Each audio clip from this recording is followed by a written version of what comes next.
Assalatu wassalamu ala Muhammadin asyrafil anbiya'i wal mursalin wa ala alihi wa sahbihi wa man tabi'ahum bi ihsanin ila yaumil din. Asyhadu an la ilaha illallah wa asyhadu anna Muhammadan abduhu wa rasuluh. Yang saya muliakan para ulama, para sepuh,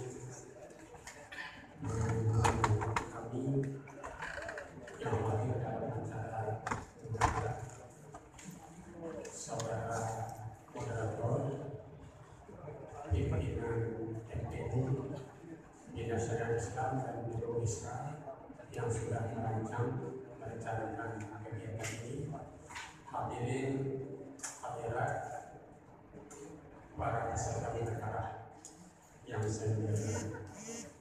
Seperti tadi disampaikan,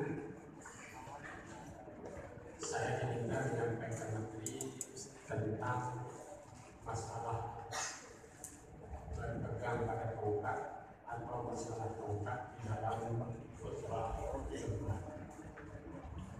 Jadi karena waktu yang sangat terbatas, saya harap diskusi kita lebih panjang. Saya tidak akan menjawab untuk 20 menit, saya tidak akan penuh semuanya. Ada beberapa hal yang ingin saya sampaikan.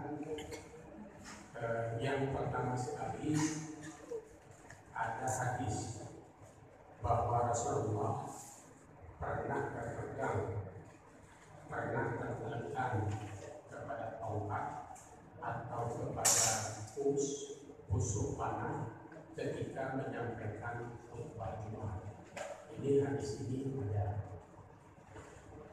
Paling kurang hadis itu bisa kita lihat di dalam Sunan Abu. Itu ada. Setelah saya tidak kutip di dalam draft masih sekitar nomor itu bisa dikutip. Imam Syafi'i radhiyallahu di dalam Al-Um juga mengutip hadis yang menyatakan bahwa Rasulullah pernah berpegang kepada tongkat ketika berkhutbah. Di hadis ini karena dikawinkan oleh Imam Syafi'i, kita tidak temukan dalam kitab Sunan atau kitab Sahih. Itu ada di dalam Al-Um Imam Syafi'i karena diriwayatkan dengan sanad sendiri. Kemudian yang kedua,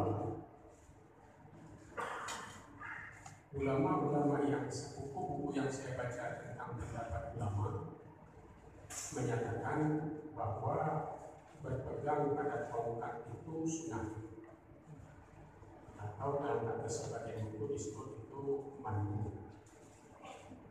Jadi saya tidak menemukan sebuah pendapat pun yang menyatakan berpegang kepada tongkat itu wajib.